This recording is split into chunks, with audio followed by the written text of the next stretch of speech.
요한복음 14장 12절에서 15절입니다. 제가 봉독해 드리겠습니다. 내가 진실로 진실로 너희에게 이르노니 나를 믿는 자는 내가 하는 일을 그도 할 것이요 또한 그보다 큰 일도 하리니 이는 내가 아버지께로 감이라. 너희가 내 이름으로 무엇을 구하든지 내가 행하리니 이는 아버지로 하여금 아들로 말미암아 영광을 받으시게 하려 함이라. 내 이름으로 무엇이든지 내게 구하면 내가 행하리라. 너희가 나를 사랑하면 나의 계명을 지키리라. 아멘. 오늘 말씀의 제목은 내 이름으로 구하라입니다. 우리는 자신을 위해서, 또 가정을 위해서, 이 사회를 위해서, 국가를 위해서, 또 더 나아가서는 세계를 위해서 기도합니다. 또 지금은 그 어느 때보다 기도할 때입니다. 여러분들도 잘 아시는 것처럼 지금 2.8 전쟁으로 또 세계가 긴장을 하고 있지 않습니까? 이렇게 기도할 때 예수님의 이름으로 기도합니다. 오늘 본문은 예수님의 이름으로 기도하는 그 근거가 되는 말씀이기도 합니다. 예수님께서 내 이름으로 무엇이든지 내게 구하면 내가 행하리라 하셨습니다. 내 이름으로 구하라고 예수님이 말씀하셨는데 내 이름으로 구하는 것이 무엇인가를 오늘 함께 나누겠습니다. 첫째로 내 이름으로 구하라는 것은 믿음으로 하라는 말씀입니다. 세상 모든 사람들은 믿음을 가지고 있습니다. 그 믿음의 대상이 누구인가 하는 것이 중요합니다. 우리 그리스도인들의 믿음의 대상은 성경에 기록된 성삼위일체 하나님이십니다. 하나님은 전능하심에도 불구하고 우리를 구원하실 때나 또 능력으로 역사하실 때나 믿음을 요구하십니다. 하나님이 요구하시는 믿음은 무엇일까요? 그 믿음은 내가 주님을 믿습니다. 이런 것이 아니라 하나님과의 관계성입니다. 하나님과 그 친밀한 관계, 인격적인 관계, 신뢰의 관계를 의미합니다. 하나님은 이런 관계 속에서 구원하시고 이런 관계 속에서 역사하심을 우리가 알고 계셔야 됩니다. 우리가 생각하기를 하나님께서는 그냥 능력으로 구원하시고 역사하셔도 되는데 왜 꼭 관계 속에서 역사하시려고 하시는가? 그것이 바로 하나님의 방법입니다. 믿음이라는 것은 인격적인 관계이어야 합니다. 인격적인 관계가 없이는 안 됩니다. 예수님을 영접할 때도 우리는 믿음이 필요합니다. 성경에 보니까 사람이 마음으로 믿어 의에 이르고 입으로 시인하여 구원에 이른다라고 하였습니다. 그 영접하는 자, 곧 그 이름을 믿는 자들에게는 하나님의 자녀가 되는 권세를 주셨다라고 했습니다. 오늘 말씀에도 예수님께서 나를 믿는 자는 내가 하는 일을 그도 할 것이라 라고 하였습니다. 이렇게 믿음을 말씀하고 계십니다. 믿음은 우리를 구원하시는 역사 속에서 반드시 필요합니다. 아는 만큼 보이는 것처럼 믿는 만큼 하나님을 알게 되고 하나님에 대한 믿음이 세워지게 됩니다. 예를 들어서 주 예수를 믿으라. 주 예수를 믿으라. 이것이 무슨 의미입니까? 주님과의 인격적인 만남을 가지고 주님이 나의 주인 되심을, 내 인생의 주인 되심을 믿으라는 것이 주 예수를 믿으라는 거예요. 예수님을 주인으로 믿으라는 거예요. 내가 주인 된 것은 소용이 없습니다. 그것은 신앙생활이 아니라 주님을 믿는 것이 아니라 그냥 종교생활일 뿐입니다. 예수님을 영접하면 예수님은 우리 안에 들어오십니다.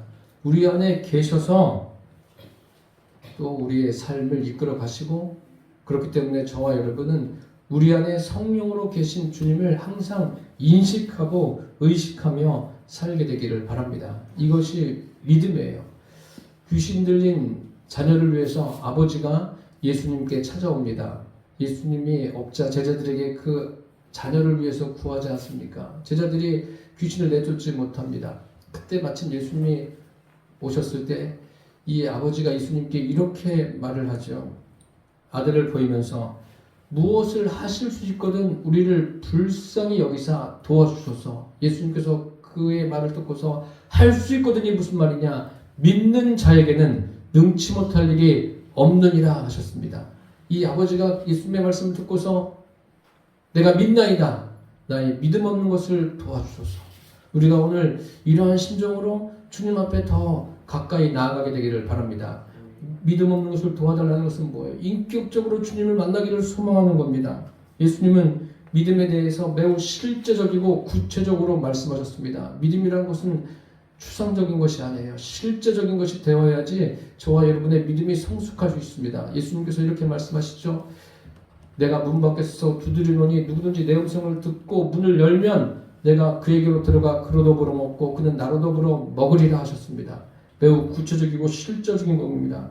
예수님과 더불어 살아가는 거예요. 함께 살아가는 겁니다. 이 관계는 불가분의 관계입니다.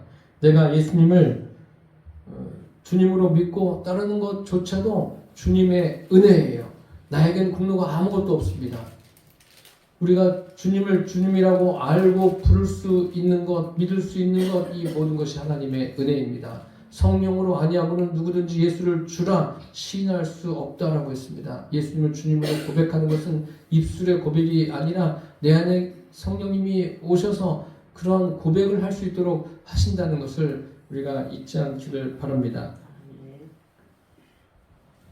내가 가진 믿음이 어떤 그 지식이나 관념의 수준에서 머물러서는 안 됩니다. 추상적인 것이 되어서도 안 됩니다. 매우 구체적이고 실제적인 것이 되어야 됩니다. 하나님의 나라는 말에 있지 않고 능력에 있다라고 했습니다. 그래서 각 사람이 이것이 실제적인 것임을 누리며 살게 되기를 바랍니다. 믿음은 능력입니다.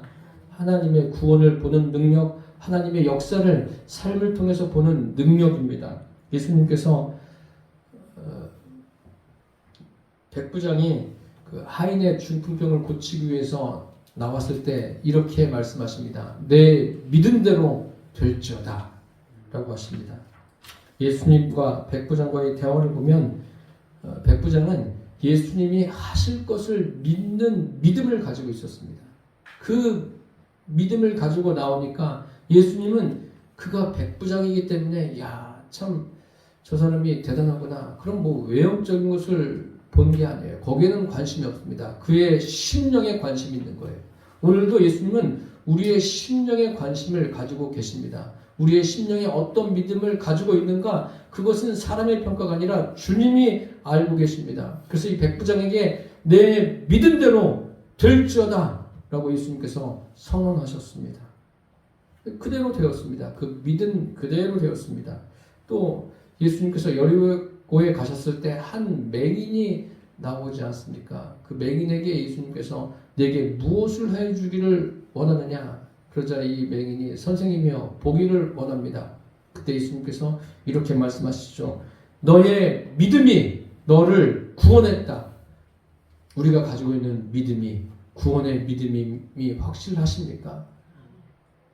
예수님과의 관계 속에서 예수님과 관계가 되었다면 그분은 분명 구원의 믿음을 가진 분이 틀림없습니다. 그리고 하나님이 역사하시는 그러한 믿음을 가지고 살게 되기를 바랍니다.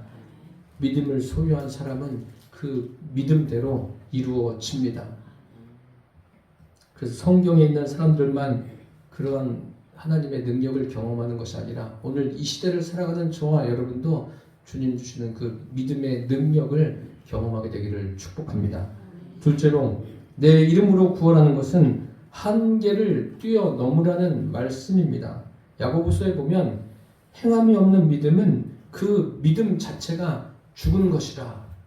그래서 내가 믿고 있으니까 이렇게 행해야지 또 이렇게 살아야지 이렇게들 말하는데 믿음과 행함은 그런 관계가 아니에요.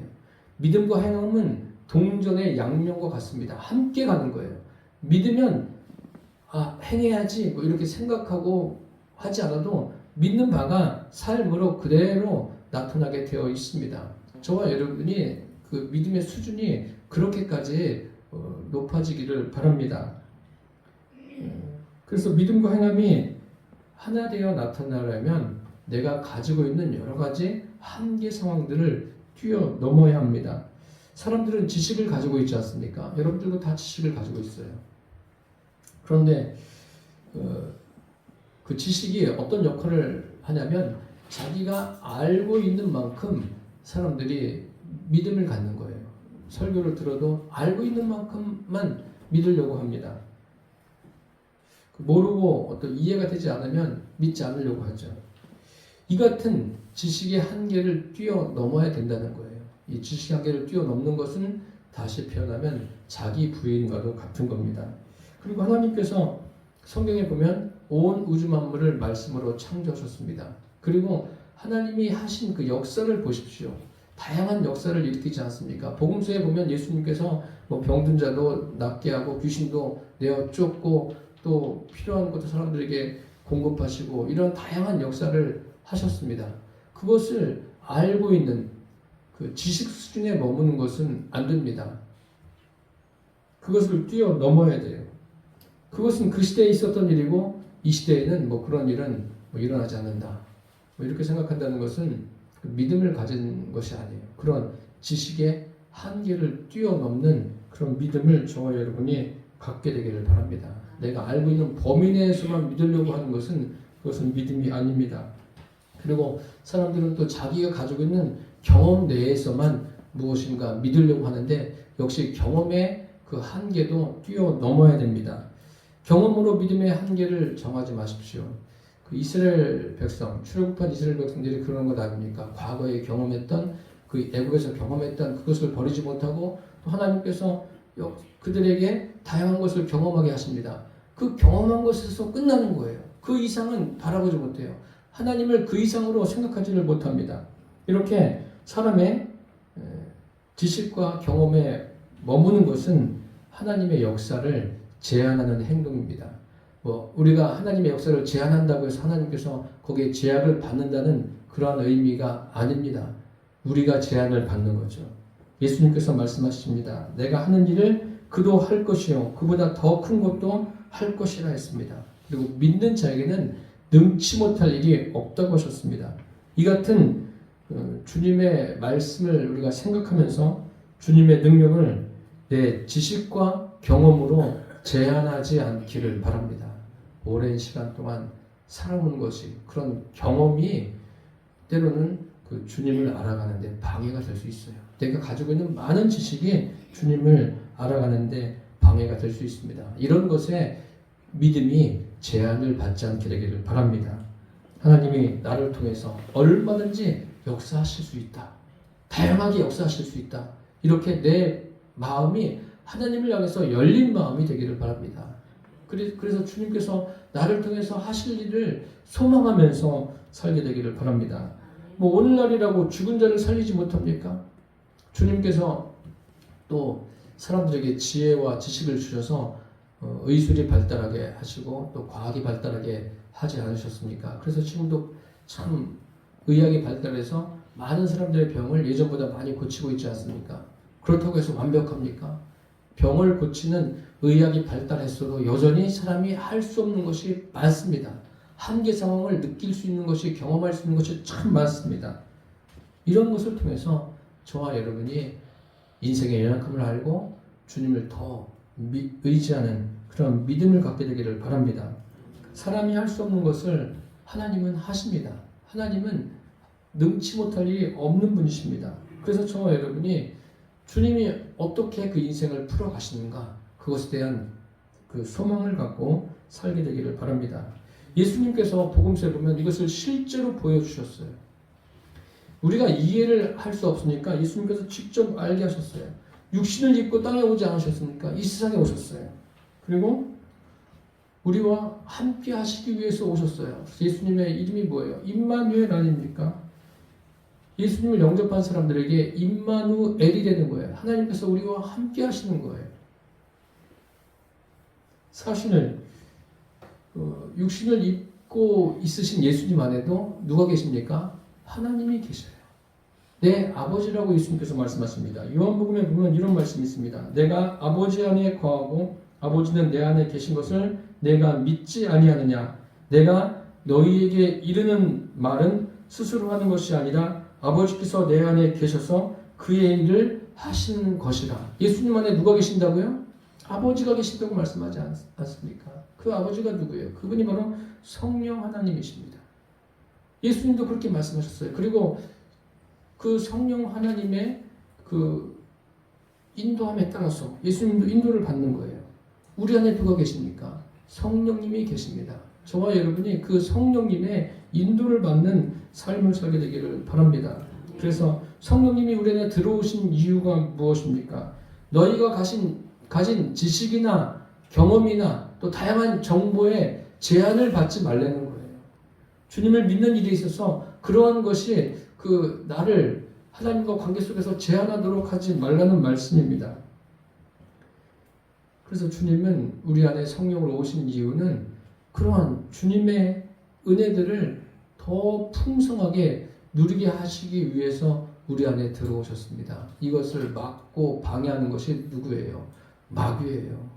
마귀에게 저와 여러분이 속지 마십시오. 마귀에게 속고 사는 것은 참 억울한 거예요. 이 짧은 인생을 살면서 마귀에게 속고 휘둘리고 사는 것은 시간 낭비입니다.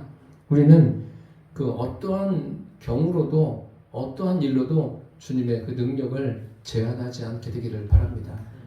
우리가 마음껏 주님 저에게 역사해 주십시오. 이렇게 마음을 활짝 열고 주님의 역사를 소망하며 살게 되기를 축복합니다. 셋째로 내 이름으로 구하라는 것은 실제로 되어짐을 기대하라는 말씀입니다. 예수님께서 내가 아버지께로 간다고 하시면서 너희가 내 이름으로 무엇을 구하든지 내가 행한다 라고 하셨습니다. 예수님의 이름으로 구하면 다 행하신다는 말씀이에요. 예수님의 이름으로 구하면 다 행하시는 것을 믿으십니까? 실제로 행하십니다. 바울이 서신서에 이런 기록을 했어요. 하나님이 어떤 분이신가? 우리의 온갖 구하는 것이나 생각하는 것에 넘치도록 능히 하시는 분. 하나님은 이런 분이세요. 우리가 생각하는 것 그것만 하시는 분이 아니시라 그것에 넘치도록 역사하십니다. 그래서 우리의 생각도 그 성령에 붙들리고 하나님 말씀에 붙들리게 되기를 바랍니다. 악한 것들은 자꾸 악한 생각을 집어넣어줘요. 거기에 속지 마세요. 속으면은 나만 손해인 거예요. 우리가 할 일은 예수님의 이름으로 구하면 됩니다. 그래서 기도할 때도 예수님의 이름으로 다 기도하시지 않습니까? 이것이 하나님의 방법이에요. 우리가 만들어낸 게 아니라 하나님의 방법이에요. 내가 하는 게 아니라 주님이 하십니다. 그래서 저와 여러분은 주님이 나를 통해서 내가 기도할 때 또 내 삶에서 어떻게 하실까 그런 기대감 속에서 하루하루를 살게 되기를 바랍니다. 왜요? 주님이 내 안에 계시지 않습니까? 주님과 나와는 하나예요. 하나라는 것. 이것을 뭐 설명할 방법이 많이 있지만 어떤 분의 그 설명을 제가 인용해서 말씀드리겠습니다. 지금은 뭐 감자가 지금도 나기도 하지만 대부분 봄에 나는 건가요? 뭐 초여름에 감자가 나죠. 그 예수님이라는 감자가 있고 나라는 감자가 있어요. 감자를 푹 삶아가지고 다 으깨면 어떻게 됩니까? 다 부서지죠. 이것을 합치면 완전히 합쳐지지 않습니까? 하나가 된다는 것이 바로 이런 다 부수어진 으깬 감자와 같은 거예요. 그러니까 합쳐지면 완전히 하나가 되는 거 아닙니까? 예수님과 우리와의 관계가 이렇게 하나가 되기를 바랍니다. 하나가 되면 예수님과 하나가 되면은 뭐 사사기에 기록된 대로 자기 소견에 옳은 대로 살아가는 것이 아니라 주님이 원하시는 대로 사라지는 거예요. 어떤 결심을 하고 사는 것이 아니라 되는 거예요. 주님이 되게 하십니다. 그런 삶을 사십시오. 이것이 바로 믿음의 행함입니다. 오직 믿음으로 구하면 주님이 반드시 이루어 주십니다. 예수님께서 말씀하시지 않습니까? 나를 믿으라고 하시면서 예수님께서 뭐라고 그랬어요? 나는 아버지께 간다. 끝이 아니에요. 아버지께서 가서 영으로 다시 오신다는 겁니다. 그래서 내 이름으로 구하라고 합니다. 내 이름, 예수 이름으로 구하라는 거예요. 예수 이름으로 구하는 게 뭐예요? 예수님이 내 안에 영으로 오신 것이 예수 이름이에요. 물론 성령님이시죠. 성령님이신데 그분의 이름이 예수 이름이에요. 이러한 은혜를 실제로 경험하고 그 삶에서 누린 분들의 이야기가 또 성경에 기록되어 있지 않습니까? 사도행전에 보면 그 사도들이 성령이 임하심을 경험했어요. 성령이 임하심을 경험했다는 것은 성령이 그들 안에 내주하신 것이죠. 임하심을 경험하고서 이제 성령의 인도하심을 받습니다. 베드로와 요한이 그 성전에 가는데 그 미문에 나면서부터 안진뱅이 된 자가 구걸을 합니다. 그를 일으키는데 이런 말을 하지 않습니까? 은과 금은 내게 없거니와 내게 있는 것으로 내게 주노니. 그럼 베드로와 요한이 가진 것이 뭐예요? 가지고 있는 것이 무엇입니까? 곧 나사렛 예수 그리스도 이름으로 일어나 걸으라. 그러면서 그의 오른손을 잡아서 일으킵니다. 나면서부터 안진뱅이 된 40년 동안 일어나보지 못한 사람, 걸어보지 못한 사람이 즉시 일어나서 걷기도 하고 뛰기도 하며 하나님을 찬미했습니다. 여기에서 나사렛 예수 그리스도의 이름이라고 말하고 있습니다. 이것이 무엇이에요? 이것이 바로 예수님이 말씀하시는 내 이름으로 구하는 거예요. 예수님의 이름으로 구하는 겁니다. 이래서 이러한 능력이 일어나는 것 아닙니까? 베드로가 예수님과 하나됨의 역사예요. 예수님과 하나 되면 역사가 일어납니다. 이런 기대를 가지고 살아가시기를 바랍니다. 또 한 가지만 더 말씀드리면 베드로가 루다에 갔을 때 거기에 애니아라는 사람이 있었습니다. 이 사람은 그 8년 동안 중풍병으로 그 침상에 누워 있었던 사람입니다. 그 사람을 보면서 베드로가 뭐라고 말합니까? 애니아야, 예수 그리스도께서 너를 낫게 하신다. 일어나라. 내 자리를 정돈하라. 이게 무슨 베드로의 생각이겠습니까? 베드로가 갑자기 그냥 막 한번 해보자 이래서 해본 겁니까? 아니에요. 성령의 역사고 예수 그리스도의 이름으로 그가 이야기하고 있습니다. 이것이 무엇입니까? 이것이 하나됨의 역사예요. 주님과 하나됨의 역사. 저와 여러분도 이런 주님과 하나됨의 역사를 우리의 삶에서 누리며 살게 되기를 축복합니다. 예수님께서 너희가 내 이름으로 구하라. 오늘 본문에 그렇게 되어 있지 않습니까? 그 말씀은 너희 안에 영으로 있는 그것이 내 이름이다. 예수 이름이다. 내 이름으로 구한다는 것은 뭐예요? 내 이름으로 구하면 내 안에 계신 예수의 이름이 성령님이 역사하시는 거예요. 성령님도 기도하시는 거예요. 예수님이 기도하시는 거예요. 예수님도 기도하시고 누구에게 기도합니까? 예수님 자신에게 기도하시지 않습니까? 그러면 반드시 이루어지는 것 아닙니까? 성경에 보면 성령도 말할 수 없는 탄식으로 우리를 위해서 친히 간구하신다라고 기록되어 있습니다. 예수의 이름으로 기도하면, 내 이름으로 구하면 반드시 응답되어집니다. 저와 여러분이 이 같은 은혜들을 누리며 살게 되기를 바랍니다. 그래서 예수님이 하시는 일을 우리도 할 수 있고 그보다 더 큰 일을 할 수 있는 거예요.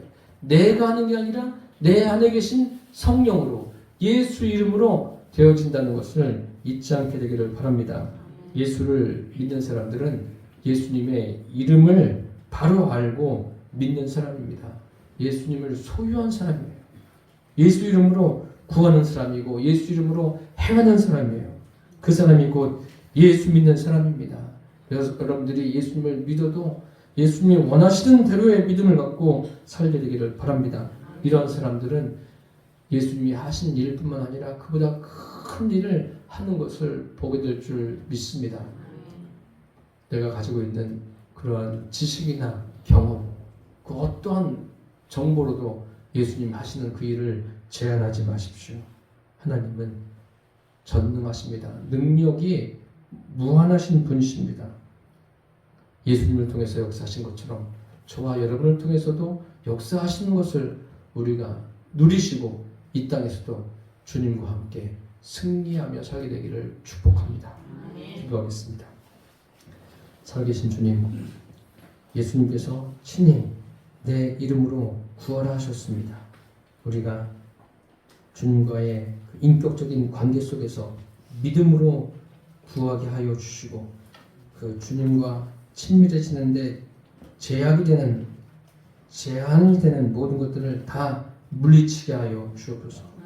그래서 끝까지 주님의 이름으로 되어지는 것을 보고 누리며 기대하며 살아가게 하여 주옵소서. 예수님의 이름으로 기도드립니다. 아멘.